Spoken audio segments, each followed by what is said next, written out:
It's Ivy Slater, and you're listening to Her Success Story podcast, a show where gutsy businesswomen share their success journey.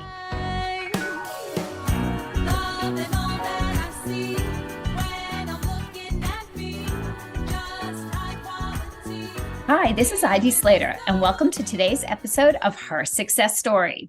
So for those of you just tuning in, you're tuning in at one of my favorite times of year. This is when we are in the process of doing our nonprofit series. It's a series that we started 6 years ago to run through the holiday season from November through part of January. And we do this because we are truly dedicated to highlighting nonprofits in the world. For me personally, the holidays are about giving and receiving. And if we can learn and educate ourselves more and more on ways that we can give and show up for others, it's always a good thing to do. So today I have a treat for you. Today we are talking to Eric Stowe. He is the founder and CEO of Splash. Since 2007, Eric's NGO has been spearheading a new model for international development, one that changes the way the charitable sector thinks about transparency, philanthropy, collaboration, and impact.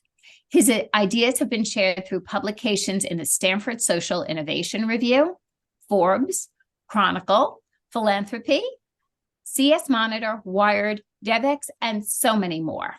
Splash is the forefront of growing movement to ensure that children in urban poverty have the resources they need to thrive and realize their full potential. Let's talk about speaking near and dear to our hearts as parents. Splash designs children's focused water, sanitation, hygiene, and mental health solutions with the governments of the world and with some of the largest governments of the world. I will say I can continue to talk about Eric's work, but you know what? I'd rather talk to you, Eric, and let's hear it from the horse's mouth, so to speak. Eric, thanks for joining me here on Her Success Story. Thanks, Ivy. I'm excited to be here. So you started Splash in 2007. That's a long time ago. Those years go by fast, don't they?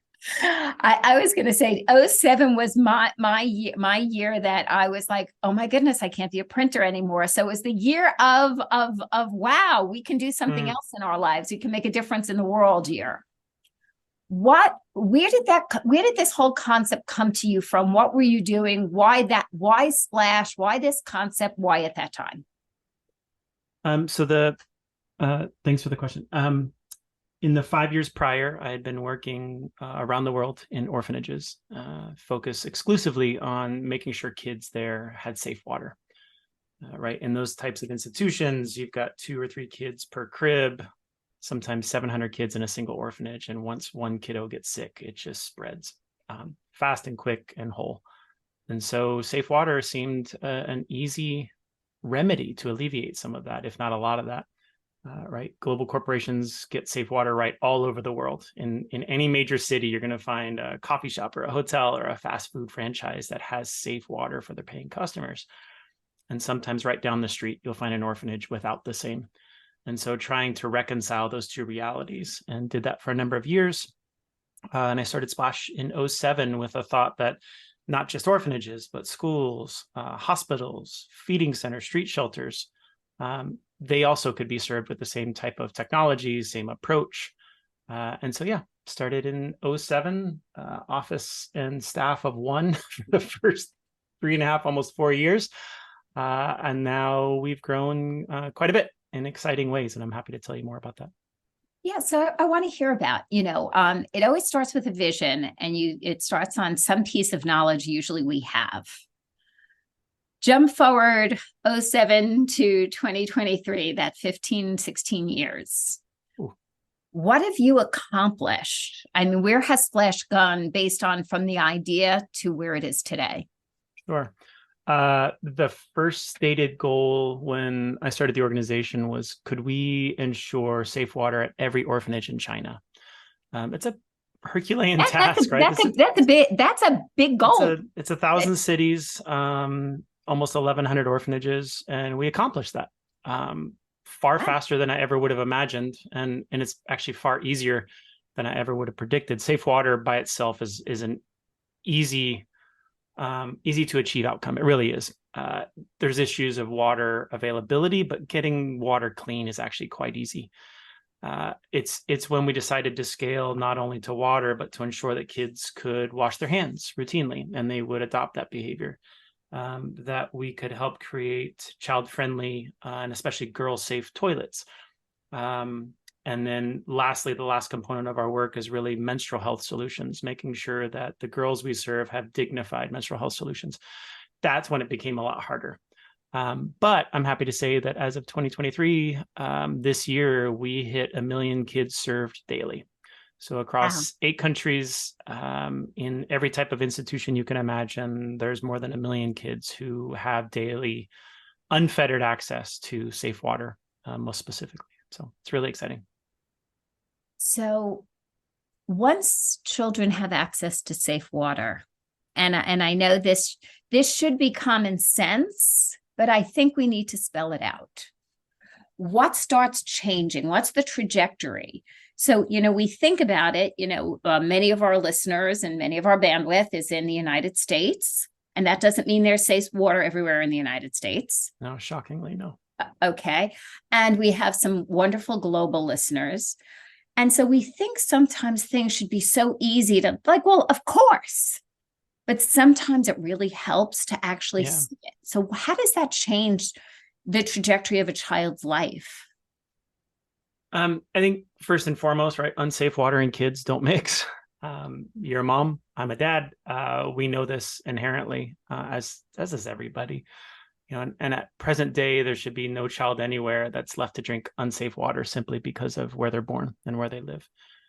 It's unconscionable to me, and thankfully, I've surrounded myself with a band of characters who believe in the same thing. And then when you look at the vast need, it's more than 2 billion people globally don't have access to safe water, and those most at risk, obviously, are kids. Okay, hold on. I just want to get that number again. That's more than 2 billion. 2 billion. Yeah. I didn't hear you say 2 million. We're talking 2 billion. No, the numbers that you often hear touted are around 700 million, and those are outdated at best. And they're the false goal line. The goal is, it feels almost unachievable at times. But there are these amazing small and large groups that have basically segmented portions of that need. So for us, it's urban, right? We only work in big cities. We only focus on the poorest kids. We only work in institutions. So that's our niche. That's our boutique approach. And I'm going to interrupt here for a second. Please. This is a business podcast, and we've talked many times about understanding the niche and niching down. And when you really want to make an impact, whether it's for a for-profit or a nonprofit company, the importance of that niching down. And I love that you said that, because sometimes people don't realize it's as important for nonprofits and the impact it makes when you niche down. Absolutely. And if you think of, again, 2 billion people, that's a huge customer base that needs to be served. And if you think the global trends right now, by 2050, 75% of the world's going to live in a city. Like everyone is moving to a city. I think the stat right now is 3 million people a week. So basically in the equivalent of a month, you're creating a new New York City. That is a need, and that is a customer base. We happen to approach our work philanthropically, but it's still a customer base. And when I started Splash, it was 95% of all global water organizations focused on first-time access, rural villages. That is an immense need and a phenomenal outcome when you can correct for it. But that missing component is people were not focused on the urban poor. And so our model basically says start with schools and institutions instead of a top-down approach that says we're going to make sure an entire city has safe water. We can't do anything like that as a small entity. But if we start at the base where I think you can find the biggest root problem, which are in the poorest communities, of which schools are the epicenter, like they are the bedrock of those communities, that's where our niche is. And that's where we're finding the greatest success. So to your question about what changes, safe water alone is not sufficient. You have to ensure kids are washing their hands. If anything we learned in the last 4 years, you have to see kids wash their hands. You have to provide them a safe environment in toilets, ventilation, lockable doors, lighting. You'd be shocked at the global state of disrepair of toilets everywhere. And then lastly, you need to ensure that girls in particular are attending schools during menstruation. Like they have to have good solutions. So maybe surprisingly, most of our work is focused on behavior change. Getting safe water again is easy. But how do you make sure that boys in particular and parents secondarily are supporting girls during menstruation, that they understand the physiology of it, the dignity of it? How do you make sure that kids know how to wash their hands? When are the critical times? How do you do it? And how do you foster an adoption of those behaviors, not only at school, but at home? So a lot of our work is actually around behavior change, but we are going through our conduit into that is water, sanitation, hygiene, and menstrual health. I can go down these rabbit holes real quick, and I apologize. I hear you, especially when we're passionate about things, and my mind is going a mile a minute. And listeners, just so you guys know, the process with Her Success Story, I speak to every guest prior to recording. So we have this get to know you call. I learn about a company, an organization, their passions, their, challenges, etc. And then we have prep questions. And still, I have to say, my mind is going a mile a minute today, Eric, and so much I want to talk to you about. One of the things that I found so interesting when we spoke originally is your philosophy, concept, and actions about the trajectory of retiring you and this company so it's not needed. Yeah. So can we talk about that? Because it's usually like, no, my work, this is going to be my legacy. This is like my work, and we're going to carry on. And we're talking about succession plan. And you're like, please fire me. Like, please get me out of here. I want to be out of here by then, and I want this solved. Yeah, it's not the best retirement plan. I'll give you that. So when I started Splash, it was part out of frustration, right? Working in these institutions and watching how other water organizations were working. And it was this model of how do you build out a perpetual growth plan, right? How do you plant your flag in more and more countries? I've talked to people who have like, I've worked for 40 years in this particular country. I'm like, don't you find something wrong with that philosophy?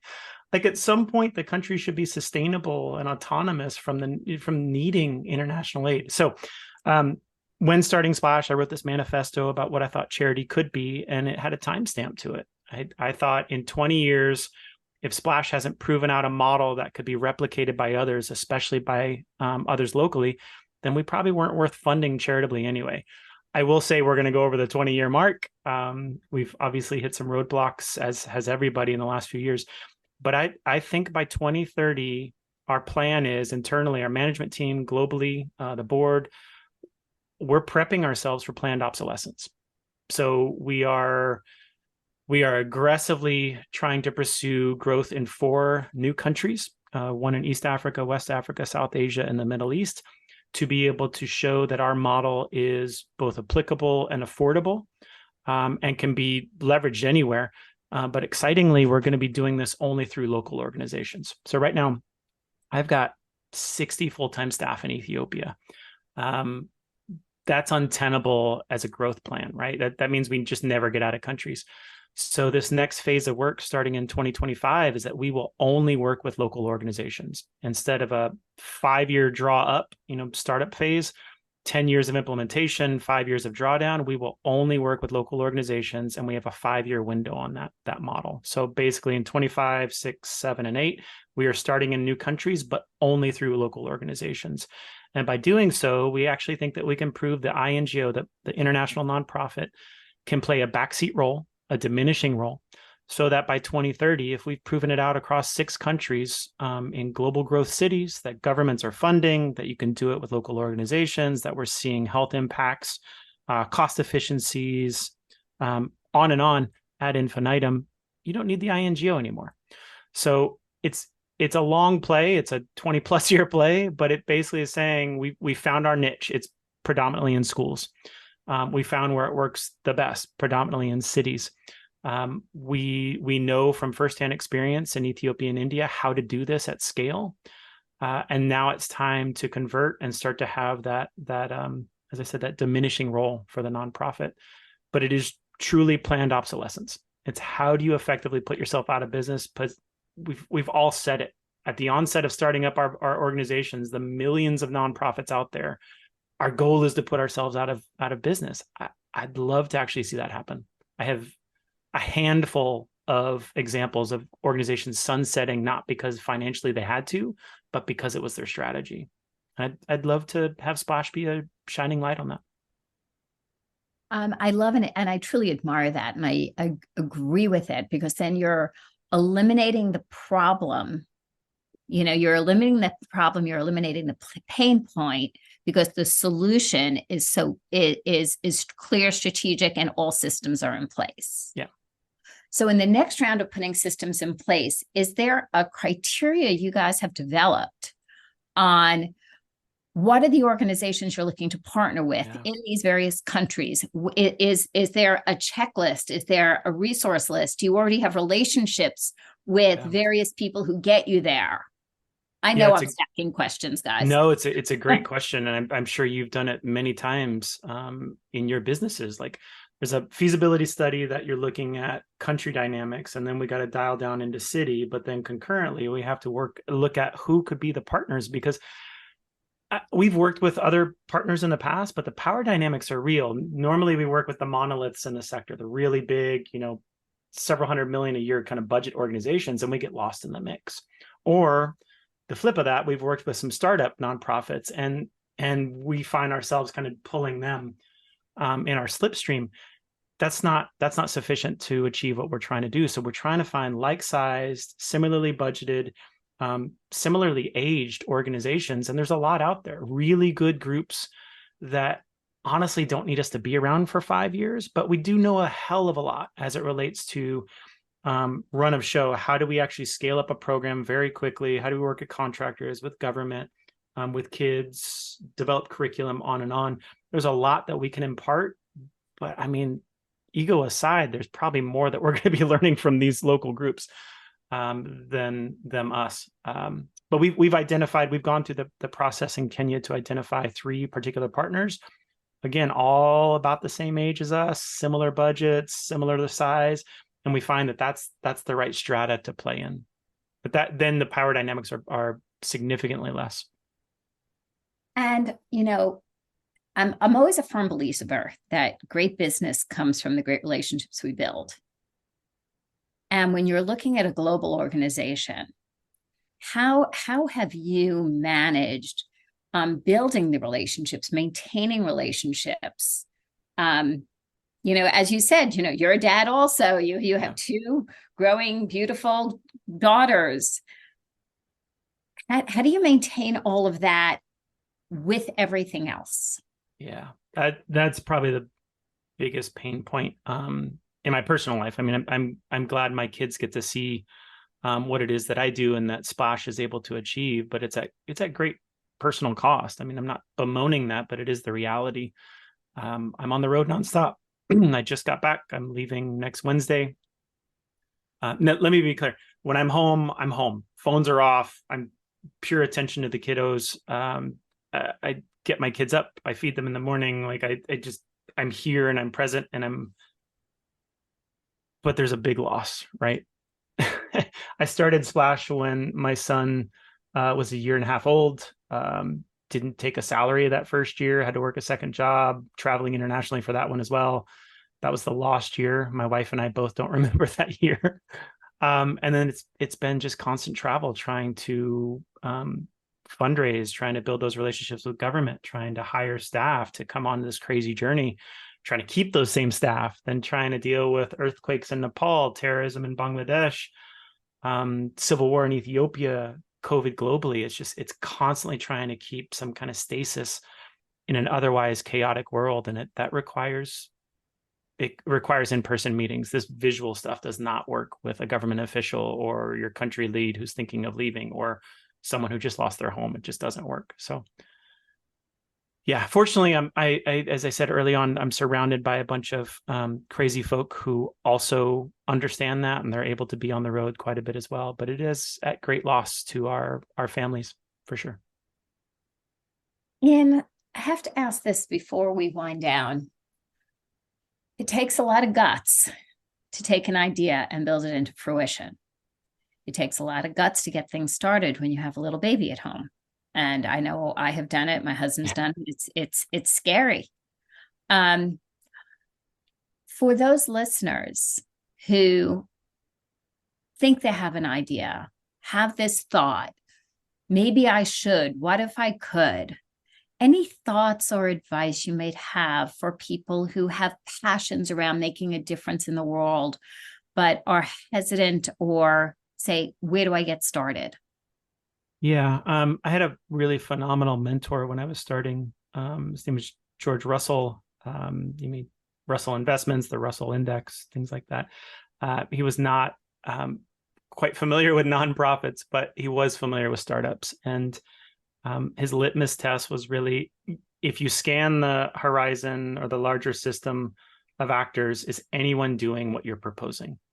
If not, that's a really great place to start. Like, there's your in. If they are, is there a way that you can actually nestle yourself into an organization like that or into their ecosystem, learn a hell of a lot, and figure out then what the secondary niche is? But it is, as you said earlier, it's all about niches. If you're just replicating what someone else has done, the likelihood that one, you're going to catch up, or two, do better, it's pretty minimal. But if you are meeting an unmet need, an unmet customer base, like, there's a real advantage there. Or if your idea can actually accelerate an existing org that's doing the same, that's a great place to start. So scan the horizon. If there's an absence or a dearth of other actors doing what you're doing, that's a phenomenal place to start.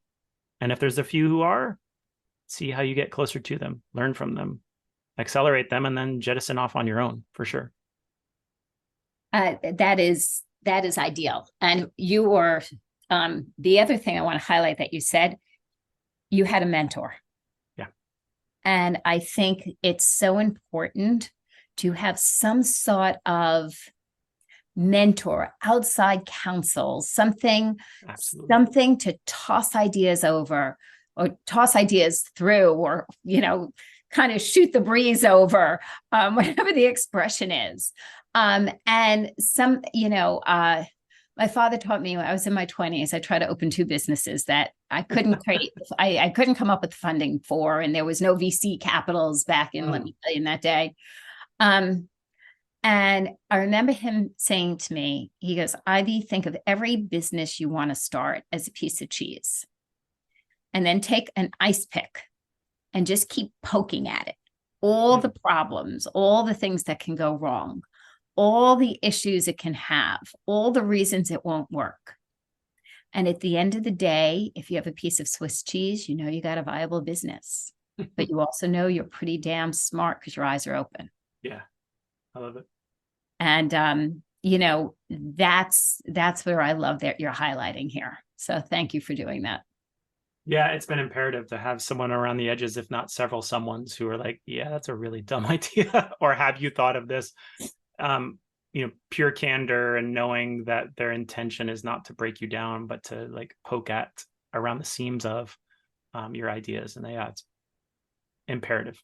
I don't know a successful business that's, at least in the development sector, that started without that kind of advisory council or mentorship early on. Love that.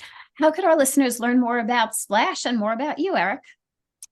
You definitely don't need to learn about me. I've got very little hubris in this, but I again am surrounded by amazing folks. www.splash.org. We're doing some amazing things. I'm not sure we're always able to highlight what we've accomplished, but we're getting better and better at it. And if I may take a tangent for a second, I mean, if this is a podcast focused on women specifically and their success, I will just say that this sector that I am currently in is yours for the taking.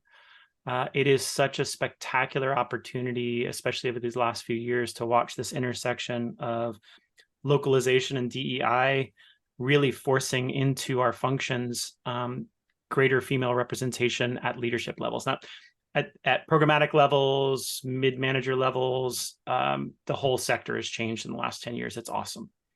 Greater than 70% of any academics who are coming out, especially with masters in public health, they're women. 80%, greater than 80% of all applications I receive for programmatic positions, women. Like the sector is changing. The problem maintains at the executive level. And I am excited to say that at least the early hints are starting to see significant change. I would even go so far as to say that right now I'm probably the biggest impediment for my organization's funding. Like funders have changed so dynamically that a white male founder from the US is actually seen as an impediment rather than an accelerant as it was when I started in 2007. So things are changing, not nearly as fast as they need to. But when I look at the makeup and composition of the organizations I envy the most, it's phenomenal, the representation of female leadership. So join our sector, come on over. You want to see great social change. We need you. And I thank you for sharing that, because I think it's important. Women, I've always said her success story is about smart, gutsy women and the men that align with us, because it takes the village, and it takes the inclusive village to change the world. We don't do it on our own. You can track our success very clearly by looking at the representation we have in leadership. Truly. When China was at its best, female leadership. When India was at its best, female leadership. Right now, Ethiopia at its best, female leadership. You can look at our board composition, our management team composition. When it is 50% or greater, we are at our best. Love it. Yep. Well, listeners, if this interview kind of moved you, got curious, there's so many more to listen to during this nonprofit series. A colleague of Eric Celeste, you probably want to go back and listen to that. That's really about, women. She's amazing. You want to lean in, listen to that. There are some other amazing interviews, whether it's this year's or next year's, but if you have your heart and you're not in the nonprofit sector, lean in, listen, and then most importantly, I'll always say, write down your takeaways, put it in your phone, make a sticky note, doesn't matter where you write it down. But from those takeaways, decide one action you can take. And if we all continuously take one action, we will create movement. Awesome. Thanks for joining us here today at Her Success Story. See you next time.